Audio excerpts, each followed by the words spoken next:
How you have a beautiful family. I've seen the pictures on your MySpace page. It's seeing the family portrait and then having seen you on stage is almost night and day. Do you find it difficult to keep grounded with the family being on tour? There's a lot of phone time. I mean, for sure, you have to call home. I miss my kid and my wife, a lot when we're out here. And this particular leg of the tour hasn't been anywhere close to where we live, where I live. So I haven't seen them in about 6 weeks now. And usually I get to see them every couple of weeks. I don't guess it's too hard to stay connected. I mean, it's a lot of work for sure, and it's hard. It's hard on them as much as it is on me. So is this a permanent? Can we look forward to the new edition? Yeah. This is it. Yeah. New face of Seether. Have you guys started road testing any new songs? I know the album didn't come out that long ago, but is there prospects for new material? There's a couple things. For now, it's just us fooling around on stage. We've actually got a couple cool ideas that might, become songs, when we actually start writing. We've just been so busy touring, we haven't really had time to sit down and, put ideas down. I know we all have ideas, on our own. We just need to get to a point where we can, start laying them down. But, on a tour like this, we've been doing 6 shows a week, and it's an hour and a half every night, and all kinds of things during the day. So we really don't have much time to think about it. So I even brought out my Pro Tools rig, so we could write, but haven't even put it up one time because when we get a day off, it's just like people just want to lay in bed all day. The days are packed full of stuff to do. So how do you decide how the set changes from an hour and a half headline to, I know, something like this where I think you're only getting an hour? 50 minutes, 50 minutes. Yeah. We did 40 minutes last night. We haven't done that in a while. I think basically trim the fat. We have a lot of songs that we like to play, but in the end, you got to play what everyone wants to hear, I guess. The set's full of singles, so we try to get as many of those in as we can. So I think it was last Friday you guys run Dubuque, Iowa? Yeah. Which is damn near my hometown. Oh, yeah. I didn't get to go. How was the crowd like? That was there? the fair, right? Yeah. That was cool, man. Definitely, it seemed to be the kind of place that doesn't get a lot of live shows. Not at all. Those are the best places to play because, it's, people really, that they come out and it's exciting. There's a band in town.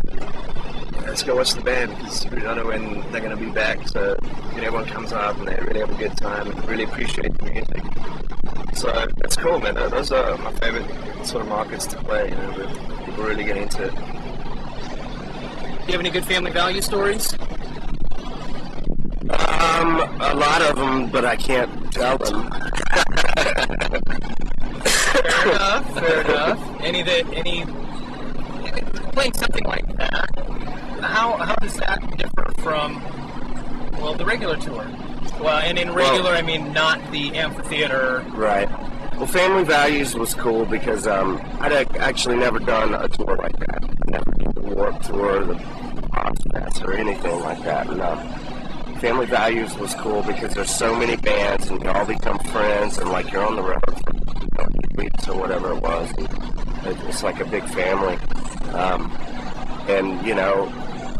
My bands on the main stage are going to see the bands on the B stage, and vice versa.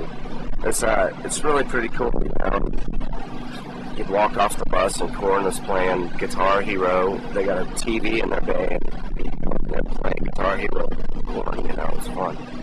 Very cool. Yeah, I think that Family Values last year, Jonathan Davis almost ran me over on his bike. Oh yeah, they all had their City. cool pimp bikes too. Yeah. Cover songs. You're right. Red Box. That's a lot of Nirvana. It's a big. I don't like ass beat. As well as Immortality that you did on One Cold Night. Yeah. In Rehab. Yeah. What's Rehab? What's the story behind doing Rehab? We got the chance to do a song. It was a thing called Cover Art on AOL.com or Yahoo. And they're like, yeah, it's this whole thing where artists cover other artists' songs. It's called Cover Art, this whole thing. You guys want to do it? So sure, we'll have a crack at it.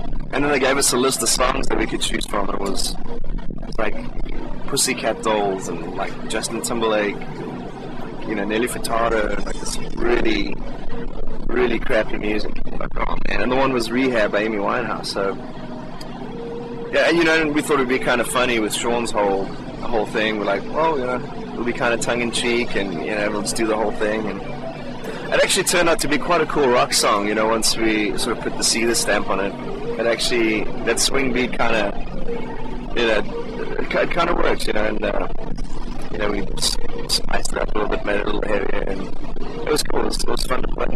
We played it once live, but people hated it. Really? Yeah. They just basically stood and stared at us. They're like, we don't get it. Okay. So we've never played it live again.